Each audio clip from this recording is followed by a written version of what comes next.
সকাল হলে একটাই চিন্তা, আজ আবার কি রান্না করব আর কি দিয়েই খাওয়া দাওয়া হবে। তো যারা আমার মতো ফাঁকিবাজি রান্না করতে চান আর এক পদেই দুপুরের খাওয়া দাওয়া সারতে চান, তাদের জন্য আজকে এই রেসিপিটা শেয়ার করছি। এটা আমার মায়ের থেকে শেখা। তৈরি করেছি ডিম পোস্ত। নিয়ে নিয়েছি 4টে ডিম, একটু নুন আর জল দিয়ে প্রেসার কুকারে আগে সিদ্ধ করে নেব।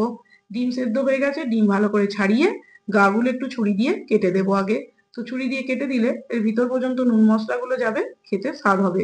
তো এই যে কথায় বলে না, কাটা ঘায়ে নুনের ছিটে দিতে ভালো লাগে, তেমনই কাটা ডিমের মধ্যেও নুন মশলা ঢুকলে খেতে বেশ স্বাদই লাগে।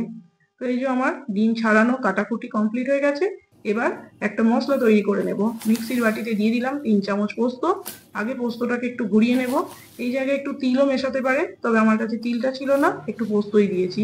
তো এই যে পোস্তটাকে আগে গুঁড়িয়ে নিয়েছি, আবার একটা কাঁচা লঙ্কা একটু জল দিয়ে মিহি পেস্ট তৈরি করে নিলাম, হয়ে গেল। প্যানে তেল বসিয়ে দিয়েছি, দিয়েছি একটু হলুদ গুঁড়ো আর একটুখানি লঙ্কার গুঁড়ো দিয়ে আগে 4টে ডিমকে ভেজে তুলে নিলাম। এবার ওই তেলের মধ্যেই দিয়ে দিলাম কিছুটা পেঁয়াজ। পেঁয়াজটা একটু লাল করে ভেজে নিয়েছি, দিয়েছি একটা শুকনো লঙ্কা। এবার একটু নেড়ে চেড়ে দিয়ে দিলাম 2-3 চামচ পোস্ত, অল্প একটু রেখে দিয়েছি, পরে অ্যাড করব। দিয়ে দিয়েছি স্বাদের জন্য নুন, একটু হলুদ গুঁড়ো আর একটু কাশ্মীরি লঙ্কার গুঁড়ো। একটু নেড়ে চেড়ে দিলাম অল্প একটু জল। একটু তেল ছাড়লে দিয়ে দিলাম 1 বাটি গরম জল। তো ঝোলটা ভালো করে ফুটে গেলে দিয়ে দিয়েছি ডিমগুলো, আর ওই যে অল্প 1 চামচ পোস্ত বাটা রেখে দিয়েছি, সেই পোস্তটাই এখন অ্যাড করব। এটা খেতে দারুণ টেস্টি হয় শেষে দিলে। দেওয়া হয়ে গেছে।